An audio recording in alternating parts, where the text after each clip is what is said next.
할렐루야. 하나님의 크신 사랑과 은혜 그리고 위로와 평안과 능력이 이곳에 있는 여러분과 여러분 가정 그리고 속해 있는 기업에 오늘도 차고 넘치시기를 먼저 예수님의 이름으로 축원합니다. 예나 지금이나 세상을 보면 가짜가 만연하는 세상인 것 같습니다.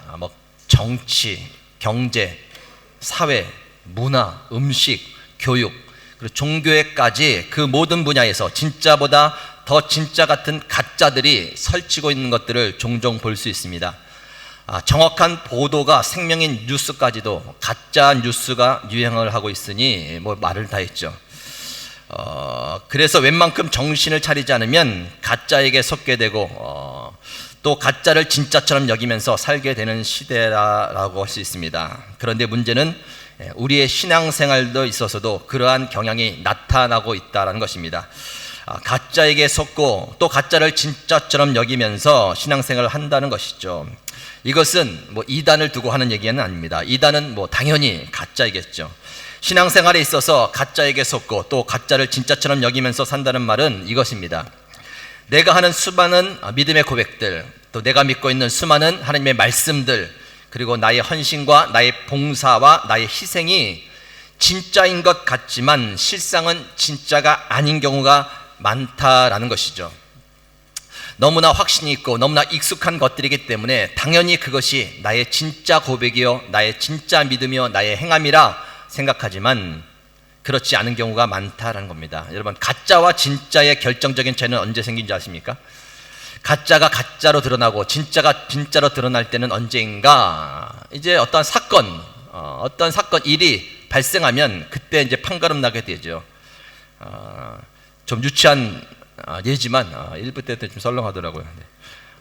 예를 들어서 어떤 사람이 명품 가방을 아주 비싼 명품 가방을 샀어요. 그걸 들고 가는데 막 자랑도 하고 싶고 들고 가는데 비가 온 겁니다. 비가 막 쏟아졌는데 갑자기 그 명품 가방을 머리에 이고 달려간다. 그 가방이 진짜이겠습니까? 가짜이겠습니까? 진짜면 머리에 비를 맞더라도 가슴 쿵쿵하겠죠. 평소 때는 진짜인 것처럼 하지만요, 비가 오면요 바로 티가 나게 되어 있습니다. 여러분, 인디안들이 진짜 다이아몬드와 가짜 다이아몬드를 구분하는 법이 있다고 합니다. 평소 때 밖에서 볼 때는 가짜가 훨씬 더 진짜처럼 빛난대요. 그런데 그것을 가지고 어디로 가냐면 흘러가는 시냇물 안에 집어넣으면 그렇게 밖에서 진짜처럼 빛났던 것이 갑자기 빛이 사라지고 맙니다. 그리고 혹 가짜 있을 것처럼 보였던 다이아몬드가 물속에서는 더 빛을 발한다는 거예요. 그래서 진짜와 가짜를 구분하기 위해서 인디언들이 주로 사용했던 방법이 그렇게 물 안에 집어넣는다는 것이죠. 우리의 신앙의 고백, 믿음, 행함들도 그렇습니다. 그것이 진짜면 힘든 일, 상처받는 일, 화나는 일, 역경과 고난 속에서 더 빛을 발하게 될 것이고, 그것이 가짜라면 평소에는 엄청난 빛을 낸다 할지라도 순간에 그 빛이 사라져서 의심과 불평과 원망과 두려움 속에서 또 행하던 모든 선한 일들을 멈추고 그만두게 될 것이다 라는 것입니다. 그래서 우리는 속지 말아야 됩니다. 우리의 익숙한 고백들과 행함들이 다 진짜라고 속아서는 안 된다라는 것이죠. 우리 옆 사람에게 한번 이렇게 인사하기 바랍니다. 속지 맙시다. 여러분, 베드로, 예수님께서 제자들에게 사람들이 나를 누구라 하느냐라고 질문합니다. 여러 가지 대답들이 나오죠. 그러면 제자들에게 너희는 나를 누구라 하느냐라고 했을 때 제자 중에서 베드로가 멋진 고백을 합니다. 주님은 그리스도시고요 살아계신 하나님의 아들이십니다 라고 그렇게 고백을 합니다. 그 고백을 듣고 예수님이 극찬을 하지요. 바요나 시몬아, 놀랍도다. 이것을 내게 가르쳐준 것은 혈과 육이 아니라 하나님께서 너에게 가르쳐준 것이다. 그리고 내가 이 믿음의 고백 위에 교회를 세울 것이고 음부의 권세가 그것을 이기지 못하리라 라고 말씀하십니다. 그런데 그렇게 멋진 고백을 하고 나서 베드로, 시간이 지난 후에 어떤 일이 발생합니까? 3번 부인하게 되죠. 위협 앞에서 예수님께서 끌려가는 장면을 보고 뺨을 맞고 침뱉음 당하는 그런 장면을 보고 베드로가 예수님을 모른다고 3번씩이나 저주하면서 부인하게 됩니다. 여러분, 그가 했던 고백, 주는 그리스도시요 살아계신 하나님의 아들입니다. 그 고백이 가짜 고백입니까? 나름대로는 그때 진실된 고백이었겠죠. 그러나 그의 신앙은 거기까지 쫓아가지 못하는 진짜 신앙은 거기까지 이르지 못한 상태였다라는 것이죠. 사건을 통해서 이제 그 고백이 진짜 고백의 사람인지 아닌지가 드러나게 되었다라는 것입니다. 믿음의 조상이 누구죠? 아브라함입니다. 아브라함이 믿음의 조상인데 하나님께서 창세기 12장에 그를 부르시죠. 자, 너희 본토 친척 아비집을 떠나서 내가 지시할 땅으로 가라. 너를 통해서 큰 민족을 이룰 것이고 너희 이름을 창대케 할 것이고 그리고 너는 복의 근원이 될 것이다 라고 말씀해 주십니다. 그 말씀을 듣고 믿음으로 모든 것을 버리고 길을 떠나죠. 참 멋진 믿음의 모습을 보였습니다. 그러나 창세기 몇 장 더 넘기면 무슨 사건이 나오냐면 그가 이방인 땅 블레셋 땅에 들어가게 되죠. 그곳에 들어가게 됐는데 그 블레셋 왕에게 자기 아내 사라를 아내가 아니라 누이라고 속이게 됩니다. 그래서 그 사라를 이제 그 왕이 취하려고 하다가 나중에 어떻게 해서 아내라는 것을 알게 되죠. 왜 너가 나를 속였느냐라고 했을 때 그가 이렇게 얘기하죠. 이곳에는 하나님을 모르는 백성들이 가득해서 혹시라도 나의 아내가 너무 이뻐서 나를 죽이고 내 아내를 취할까 봐 그랬습니다 라고 말하죠. 믿음의 사람이었던 것처럼 보이고 믿음에 고백했던 것처럼 보였지만 아직은 진짜가 아니었다는 것이죠. 위험 속에서 그 모습은 그대로 드러납니다. 하나님께서 75세 때에 그에게 하나님의 약속된 자녀를 약속합니다. 그러나 10년이 지나도 생기지 않죠. 그는 참다가 이제 인간적인 방법을 씁니다. 아내 사라가 아니라 여종 하갈을 통해서 이스마엘을 낳게 되죠. 하나님께서 약속된 자녀가 아직 나오지 않고 그가 인간적인 방법을 통해서 자녀를 얻자 하나님께서 그에 나타나 책망을 해 주셨습니다. 믿음의 사랑 같아 보였지만 그의 모습이 진짜 같아 보였지만 아무리 기다려도 응답되지 않는 그런 상황에 도달하니 이제 모습이 진짜 모습이 드러나게 되었다라는 것입니다. 여러분 제가 가끔 가다가 제가 예전에 했던 설교들을 가끔 볼 때가 있어요. 원고를 보든지 뭐 녹화를 듣든지 그러면 그 주옥 같은 메시지들이 굉장합니다. 그 메시지와 저를 비교해보면 한없이 창피하죠. 부끄럽죠. 어떻게 겁도 없이 저렇게 많이 선포했을까. 그때는 뭔가 하나님께 확신을 얻고 선포했지만 그게 나의 진짜 신앙은 아니었다는 것을 깨닫게 되는 것이죠. 먼저는 인정해야 됩니다. 그래야 가짜에서 진짜로 바뀔 수 있는 길이 열리게 되죠. 하나님의 능력을 믿습니다. 저는 전능하신 하나님을 믿습니다. 그러나 문제와 사건이 터지면 또 두려워하고 불안 속에서 사로잡힌다. 그러면 그 고백이 그 믿음이 아직은 가짜죠. 진짜 전능하신 하나님 그리고 능력의 하나님을 믿는다는 것은 아직 가짜라는 것입니다. 주님만 의지하겠습니다. 주님만 신뢰합니다 라고 그렇게 고백을 하지만 삶 속에서 위급한 일이 생기면 주님이 아니라 다른 것을 붙잡으려고 허둥지든 그런 모습이 있다면 아직은 그것이 진짜가 아니다라는 거예요. 하나님의 뜻대로 살겠습니다 라고 그렇게 고백을 하지만 삶 속에서 머리로 계산하고 나에게 손해볼 것 같은 일들은 피해가면서 내 뜻을 이루고 한다면 주님 뜻대로 살겠다는 그 고백은 아직 진짜가 아니다라는 겁니다. 하나님만 사랑하겠습니다. 마음과 뜻과 정성을 다해서 하나님만 사랑하겠습니다라고 그렇게 고백을 하지만 내가 좋아하는 일들이 생길 때 하나님은 뒷전이다라고 한다면 그것은 진짜 고백이 아니라는 것이죠. 먼저는 인정해야 됩니다. 죄송합니다. 옆에 분이 한번 이렇게 말씀하시기 바랍니다. 인정합시다. 먼저는 인정을 해야 돼요. 그래야 가짜에서 진짜로 바뀔 수 있죠. 오늘 함께 읽었던 본문 말씀 욥의 말씀인데 우리가 잘 아는 사건이죠. 한마디로 오늘 주제에 비춰서 설명을 드린다면 가짜에서 진짜가 되는 과정이에요. 아니 진짜에서 더 진짜가 되는 과정을 보여준다라는 것입니다. 욥기 1장 1절에 보면 욥에 대해서 이렇게 이야기를 하는데 우스 땅에 욥이라 불리는 사람이 있었는데 그 사람은 온전하고 정직하여 하나님을 경외하며 악에서 떠난 자라. 욥 온전하고 정직하고 하나님을 경외하며 악에서 떠난 자라. 빈틈이 없는 거예요. 그래서 1장 5절에 보면 신례를 드리게 되는데 아들 7 딸 3 생일 잔치 후 그들을 불러다가 성결하게 하되 아침에 일어나서 그들의 명수대로 번제를 드렸으니 이는 욥이 말하기를 혹시 내 아들들이 죄를 범하여 마음으로 하나님을 욕되게 하였을까 함이라. 욥의 행위가 항상 이러하더라.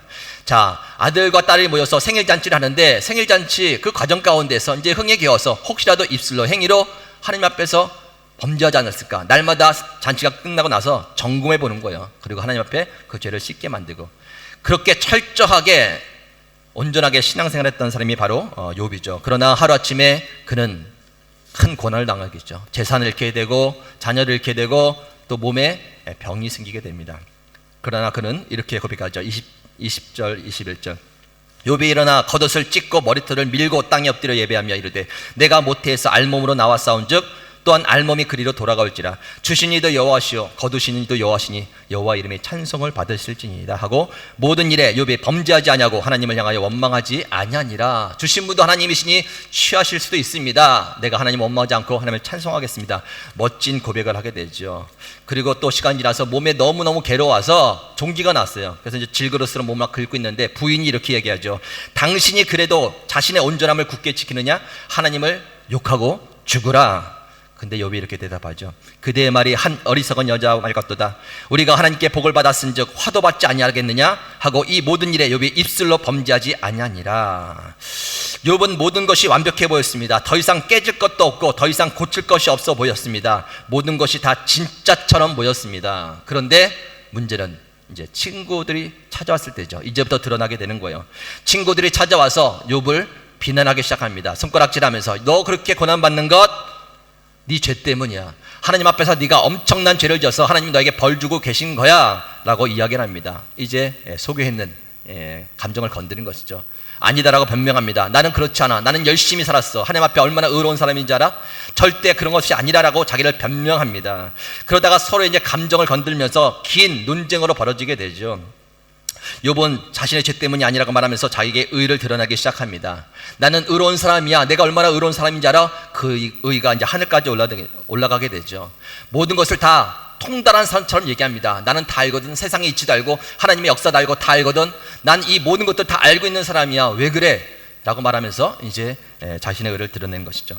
욥기가 전체가 42장까지 있는데 거기서 이 친구들과 대화가 3장부터 37장 42장 중에서 35장, 7장 빼고 이 많은 부분이 다 그런 대화 내용이에요. 그런 논쟁들, 그 모든 대화 논쟁에 대해서 하나님께서 나타나셔서 이제 모든 것들을 마무리하십니다. 40장 1절 2절 보면 이렇게 나옵니다. 여호와께서 또 욥에게 일러 말씀하시되 트집 잡는 자가 전능자와 다투겠느냐? 하나님을 탓하는 자는 대답할지니라. 네가 내 공의를 부인하려느냐? 내 의를 세우려고 나를 악하다 하겠느냐? 네가 하나님처럼 능력이 있느냐? 하나님처럼 천둥소리를 내겠느냐? 그 말씀 앞에 이제 욥이 무릎을 꿇게 되죠. 4절 보소서 나는 비쳐나오니 무엇이라 주께 대답하리까? 손으로 내 입을 가릴 뿐이로소이다. 무지한 말로 이치를 가리는 자가 누구리까? 나는 깨닫지도 못한 일을 말하였고 스스로 알 수도 없고 헤아리기도 어려운 일을 말하였나이다. 내가 말하겠사오니 주는 들으시고 내가 주께 묻겠사오니 주여 내게 알게 하옵소서. 자, 그동안 내가 안다고 말한 것들이 다 가짜였음을 고백하고 있는 거예요. 깨닫지도 못하고 알 수도 없고 헤아릴 수도 없는 말들을 제가 아는 것처럼 진짜인 것처럼 다 마구 쏟아냈다는 겁니다. 그러니 이제는 주님께서 저를 진짜 제대로 알게 해주옵소서, 깨닫게 해주옵소서, 경험하게 해주시고 내가 고백하고 행하는 것들이 진짜가 되게 해주옵소서라고 고백하고 있는 것이죠. 42장 5절 내가 주께 대하여 귀로 듣기만 하였사오나 이제는 눈으로 주를 배웁나이다. 귀로 듣기만 했던 하나님이 이제 눈으로 확실하게 보여줬다는 것이죠. 점점점 진짜가 되어가는 거예요. 귀로 듣던 하나님이 이제 눈으로 보여주시면서 확실해진 겁니다. 이제 훗날 아마 귀로 듣고 눈으로 보았던 하나님을 손으로 만진 바 되는 그러한 더 확실한 진짜가 되기 위한 작업을 하나님께서는 계속 하셨으리라고 믿습니다. 여러분, 신앙은 진짜가 되어가는 과정이에요. 한번 따라하시기 바랍니다. 신앙은 진짜가 되어가는 과정입니다. 여러분, 신앙은 진짜가 되어가는 과정이에요. 가짜가 진짜가 되고요, 진짜가 더 진짜가 되는 과정이 바로 신앙생활이다라는 겁니다. 여러분, 진짜가 되기 위해서는 먼저 여러분 자신에 대해서 정직하실 수 있길 바랍니다. 마가복음 9장에 보면 귀신 들린 아이를 데려온 한 아버지가 있죠. 아이가 맨날 거꾸러지고 거품 물고 막 뜨거운 물에 또 물에 막 들어가는 그 아이 데려와서 제자들에게 데려왔지만 제자들이 고쳐주지 못합니다. 그때 예수님이 찾아오셨죠. 그리고 이렇게 물어봅니다. 언제부터 이렇게 되었느냐? 아버지가 대답하죠. 어릴 때부터입니다. 귀신이 그를 죽이려고 불가물에 자주 던졌나이다. 그러나 무엇을 할 수 있거든 우리를 불쌍히 여겨 주옵소서. 예수님 말씀하십니다. 할 수 있거든이 무슨 말이냐? 믿는 자에게는 능히 하지 못할 일 없느니라. 그때 아버지가 소리치죠. 제가 믿습니다. 제가 믿겠습니다. 그러나 그 뒤에 이어진 말이 재밌습니다. 내가 믿나이다. 나의 믿음 없는 것을 도와주소서. 나의 믿음 없는 걸 도와주소서. 무슨 말입니까? 내가 믿습니다. 그러나 나의 믿음은 아직 가짜입니다. 내 믿음이 진짜가 될 수 있도록 주님 도와주옵소서라는 그러한 간절한 간구라는 것이죠. 예수님께서 말 못하고 못 듣는 귀신아, 내가 내게서 명하노니 그 아이에게서 나오고 떠나가라 라고 명하셨을 때 귀신은 쫓겨나갑니다. 그리고 아이 손을 잡아 일으켜 세워주시죠. 예수님은 믿음 없는 아버지를 탓하지 않으셨습니다. 오히려 아버지의 그 정직한 고백을 받으시고 도와주셨습니다. 그리고 그 기적을 베풀어 주셨고 그 기적을 통해 그의 아버지의 믿음이 진짜 믿음이 되도록 인도하셨다라는 것이죠. 도와달라고 드려야 돼요. 깨닫게 해달라고 해야 됩니다. 알게 해달라고. 사건을 통해 가짜임이 드러날 때마다 더 간절히 간구하며 정직하게 구하고 도움을 구해야 돼요. 하나님의 능력을 믿습니다. 전능하신 하나님을 믿습니다. 그러나 문제와 사건 통일 터지면 또 두려움이 생기고 불안한 마음이 드러나게 된다면 하나님께 고백해야 되죠. 정직하게. 하나님, 제 믿음이 가짜 믿음이었어요. 하나님의 능력을 아직까지 진짜 믿지 못했습니다. 전능하신 하나님을 제가 진짜 못 믿고 있는 것 같아요. 저에게 믿음을 주세요. 도와주세요. 그래야 하나님께서 도와주지 않겠습니까? 오직 주님만 의지합니다. 주님을 신뢰합니다 라고 고백했지만 또 삶 속에서 위급한 일이 생길 때에 다른 것을 붙잡으려고 허둥지는 모습이 발견된다면, 드러난다면 깨달아야 되죠. 그리고 정확하게 정직하게 고백해야 되죠. 하나님, 제 믿음은 가짜입니다. 주님만 의지하고 주님을 신뢰하겠다는 그 말이 가짜였어요. 하나님 도와주세요. 주님을 진짜 의지할 수 있도록, 주님을 진짜 끝까지 신뢰할 수 있도록 도와주세요. 그래야 하나님께서 도와주시지 않겠습니까? 하나님의 뜻대로 살겠습니다라고 고백했지만 또 모든 일 속에서 머리로 계산하며 손해 볼 것인지 안 것인지, 그래서 하나님의 뜻보다는 내 유익을 위해서 행동하는 모습이 드러났다면 또 정직하게 고백해야 되죠. 하나님, 저는 주님의 뜻대로 살 수 없는 자입니다. 뜻대로 사는 것이 쉽지 않습니다. 그것이 진짜 고백이 아니었어요. 도와주세요. 주님의 뜻대로 살 수 있도록 도와주세요. 그렇게 고백을 해야 되죠. 하나님을 사랑하겠습니다. 하나님을 사랑합니다. 진짜 하나님을 사랑합니다 라고 말하면서 이제 어떤 일 속에서 항상 뒤로 떨쳐지고 내가 좋아하는 일 때문에 하나님이 등 뒤에 계시다면 그 모습이 발견된다면 고백해야 되죠. 하나님, 거짓말이었습니다. 진짜가 아니었어요. 제가 하나님을 사랑한다는 말은 진짜가 아니었습니다. 도와주세요. 하나님을 진짜 사랑할 수 있는 자가 되게 해주세요. 그렇게 간구할 때 하나님께서 도와주실 줄 믿습니다. 모두가 다 가짜예요. 아직은 가짜입니다. 정직하게 하나님께 고백하고 도움을 구할 때 진짜가 되게 해주시는 거예요. 예전에 교회에서 한 분이 계셨는데 교회를 오랫동안 안 나오신 분이 있어요. 그러다가 소식이 들려왔는데 이분이 병원에 입원하신 거예요. 병원에 입원하셨는데 아주 큰 병에 걸리신 거예요. 그래서 가서 신방을 해서 기도해드리면서 여러 번 갔는데 그래도 감사하게 점점점 병이 호전되는 거예요. 좋아졌어요. 근데 그분이 이렇게 고백하는 거예요. 제가 여기 건강하게 퇴원하면 이제 교회 안 빠지고 열심히 나가겠습니다. 예배 정말 잘 드릴 거예요. 이렇게 고백을 했어요. 그리고 정말 건강하게 퇴원했습니다. 교회 한 번 나오셨어요. 그러고 나서 안 나오시는 거예요. 시간이 지났습니다. 많이 시간이 지났어요. 또 소식이 들려왔어요. 다른 병에 걸려서 또 입원해 계시더라고요. 또 찾아가서 또 신방을 여러 번 했습니다. 근데 감사하게도 또 점점점 병이 나아가는 거예요. 그분이 또 이렇게 고백하는 거예요. 제가 병만 깨끗이 나가고 퇴원하면요, 교회도 열심히 나가고 예배 잘 되고요, 봉사도 열심히 할 거예요. 그래서 건강한 모습으로 퇴원했습니다. 교회 한 번 나오셨어요. 그 다음에 안 나오시는 거예요. 오랫동안. 차라리 정직하게 고백하셨더라면 교회 나가기 싫어요. 귀찮아요. 병이 낫고 가면 또 마음이 바뀌어요. 도와주세요 라고 했다면 뭔가 도움의 손길, 뭔가 어떠한 조치가 있을 텐데 그냥 그것이 진짜 자신의 고백처럼 던져버리고 나몰라라 하고 하는 모습이 있다라는 것이죠. 여러분, 하나님 앞에 정직히 고백하실 수 있기를 바랍니다. 어떻게 하나님께서 진짜를 만들어 가시는가, 어떤 방법을 통해서 만들어 가시는가, 여러분, 믿음이 진짜 믿음 되게 하기 위해서는 하나님께서 믿을 수 없는 상황에 던져 놓는 거예요. 믿지 못할 상황, 도저히 믿을 수 없는 상황에 던져 놓고 죽으면 죽으리라, 망하면 망하리라, 끝까지 믿겠습니다, 그렇게 이를 악물고 애써 믿음을 지켜갈 때에 그 믿음이 진짜 믿음이 되는 거예요. 다 볼 수 있고 다 만질 수 있고 뻔하게 이루어질 수 있는 그 일들 속에서 믿음은 자라나지 않습니다. 진짜 믿음 같지만 결국 사건과 문제가 터지면 가짜 믿음으로 드러나게 되어 있어요. 여러분, 순정이 진짜 순정이 되게 하기 위해서는 순종할 수 없는 상황에 던져놓는 거예요. 합리적으로 생각했을 때 뭐 이해가 다 되고 편할 때 시키면 다 하게 되죠. 기분 좋아서 합니다. 그러나 편찮을 때, 힘들 때, 고생스러울 때, 합리적으로 생각할 때도 이해가 안 되는 그것들을 요구하실 때 그것들을 해내야 되는 거예요. 그것들을 해낼 때 순종이 순종되는 겁니다. 예수님께서 나는 고난을 통해서 순종을 배우셨다는 겸손한 말씀을 고백하십니다. 순종, 힘든 고난 상황 가운데서 하나님의 뜻, 자기 뜻이 아니라 하나님의 뜻에 굴복하여서 순종하여 그 말씀을 따라가면서 순종을 배웠다라고 그렇게 고백한 거예요. 그냥 지식적인 순종이 아니라 삶의 몸부림침을 통해서 그것들을 극복해내면서 만들어낸 순종을 말씀하고 계시는 것이죠. 여러분, 소망이 소망되기 위해서는 어느 곳에 던져지겠습니까? 소망이 없는 곳에 던져지는 거예요. 절망, 빛이 없고 아무것도 없는 곳에서 오직 하나님께서 주신 약속의 말씀 하나 붙잡고 소망을 갖는 거예요. 그걸 견뎌내는 거예요. 그럴 때 그 소망이 진짜 소망이 되는 겁니다. 다 바랄 수 있는 상황에서 소망 가져봤자 그 소망이 소망이 되지 않죠. 여러분, 사랑이 사랑되기 위해서는 어느 곳에 던져놓겠습니까? 쉬운 사람들, 나에게 잘해주는 사람들, 사랑스러운 사람들 마음껏 사랑할 수 있죠. 그러나 그것이 진짜 사랑되지 않죠. 까다롭고 나를 힘들게 하는 사람 참고 기도해주면서 끝까지 사랑할 때 그 사랑이 진짜 사랑이 되는 거예요. 다윗은 시편 18편에 이렇게 고백을 합니다. 나의 힘이신 여호와여, 내가 주를 사랑하나이다.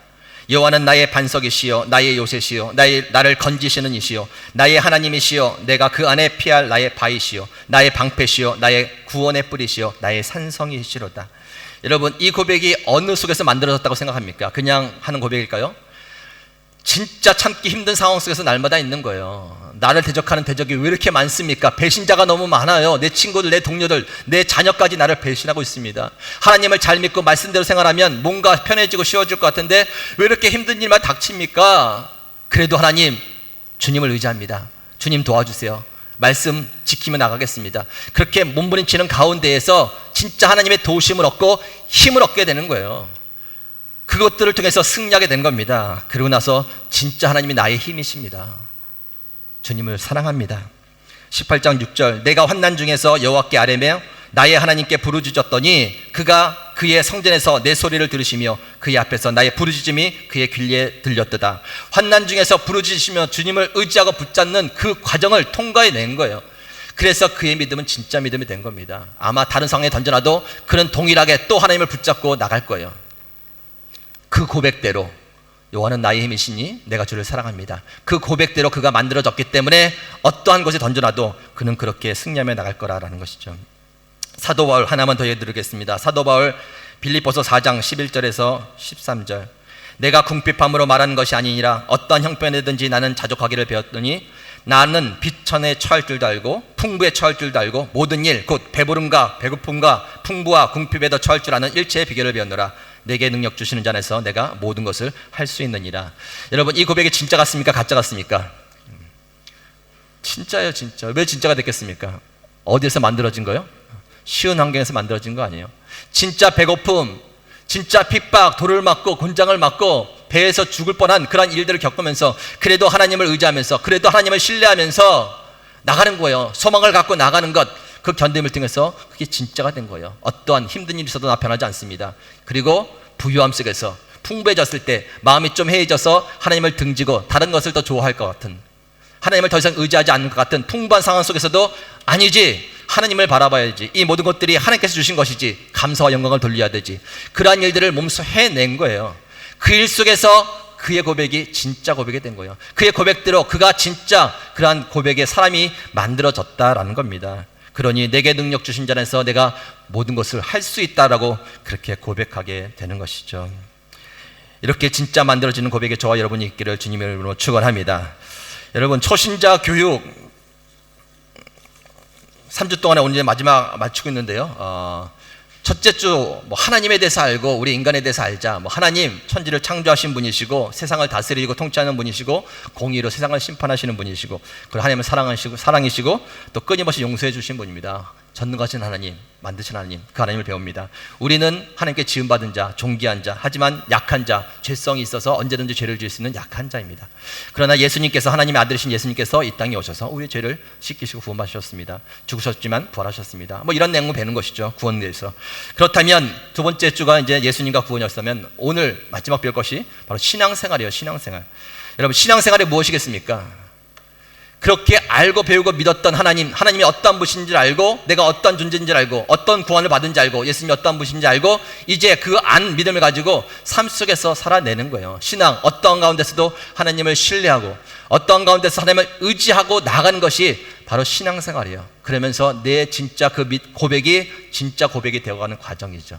내가 진짜 고백대로 그런 사람이 만들어가는 과정이 바로 신앙생활이라는 겁니다. 지금 여러분들이 하고 계신 것이 신앙생활이에요. 몸부림치면서 끝까지 의지하면서 신뢰하면서 내가 알고 있던 하나님, 지식의 하나님이 아니라 삶 속에서 그 하나님을 끝까지 믿으면서 이겨내는 것, 그러면서 진짜가 되어가는 과정이 신앙생활인 줄 여러분 믿으시기 바랍니다. 요한계시록에 가보면 마지막 때에 대해서 많이 이야기하죠. 마지막 때 되면 엄청난 대환난이 올 거라고 이야기합니다. 또 이론도 여러 가지가 있어요. 어떤 이론은 좀 영적으로 느슨하게 이야기하는 것도 있고, 어떤 이론은 아주 강하게 세게 진짜 핍박이 와서 대환란이 오는 것도 있어요. 어떤 이론이든지 간에 우리가 준비해야 될 것은 뭐냐면 진짜가 되면 되는 거예요. 우리의 믿음을 진짜로 만드는 거고요, 우리의 순종을 진짜로 만들면 되는 것이고, 우리의 소망을 진짜로 만들면 되는 거예요. 거기에 집중해서 우리의 것이 진짜라면 뭐 어떤 형태로든 우리에게 마지막 때가 오더라도 우리는 견뎌낼 수 있다는 겁니다. 여러분, 진짜가 되실 수 있기를 바랍니다. 하나님의 나라는 말에 있지 않습니다. 능력에 있습니다. 진짜는 힘이 있고 능력이 있는 거예요. 그런 자를 통해서 하나님께서는 하나님의 나라를 이루어 가신 거예요. 하나님의 뜻을 이루어 가십니다. 오늘 우리에게 던져주시는 말씀입니다. 여러분, 먼저는 인정합시다. 또한 우리가 진짜라고 생각했던 것들이 가짜로 들춰낼 때는 정직하게 고백합시다. 맞다고, 아직은 가짜라고, 그러나 도와달라고, 진짜가 되게 해달라고 간절히 간구하실 수 있길 바랍니다. 그렇게 하나하나 여러분들이 갖고 있는 믿음의 고백과 행함들이 진짜가 되어서 여러분을 통해서 하나님께 영광 받으시고, 여러분을 통해서 또한 큰 일을 이뤄내리는 우리 미랄교회 성도 한 사람 한 사람들, 또 우리 사랑하는 자녀들이 되기를 예수님의 이름으로 축원합니다. 하나님 감사합니다. 귀한 예배를 영광 돌리게 하시고 오늘 생명의 말씀을 통하여 우리의 모습을 돌아보며 주께서 원하시는 걸음 걸어갈 수 있도록 인도해 주셨으니 진실로 감사를 드립니다. 여러 가지 고백들, 행함들이 진짜인 것 같았지만 아버지 사건과 문제 속에서 여실히 하느님 그것이 진짜가 아니었음을 드러나고 또 보게 됩니다. 깨달을 때마다 하나님 아버지 인정하게 하시고 고백하게 하여 주셔서 정말 아버지 이 고백과 우리의 모든 행함의 일들이 하나님 가짜에서 진짜 되고 진짜에서 더 진짜 될 수 있도록 날마다 우리를 간섭하시고 인도하여 주시옵소서. 그곳에서 던져놓는 그 환경과 그 자리, 그 사건들 깨달음 가운데서 견디게 하여 주시고, 그 환경 속에서 진짜 믿음을 만들어내며, 그리고 소망을 소망 만들어내고, 또한 순종을 순종 만들어내고, 사랑을 만들어내는 저희들 되게 하셔서 우리의 고백과 입술의 모든 말들이 또 행함들이 주 앞에서 진짜가 되게 하여 주시옵소서. 진짜를 통해서 일하시는 하나님, 그 능력으로 이루실 일들이 있을 줄 믿습니다. 미랄교회가 그런 교회 되게 하시고, 모든 가정들이 그러한 가정들 되게 하시고, 또 우리 모든 성도들 한 사람 한 사람 살아가는 우리 자녀들이 그러한 진짜 신앙이 되도록 축복하여 주시옵소서. 감사드리며 예수님의 이름으로 기도 올리옵나이다. 아멘.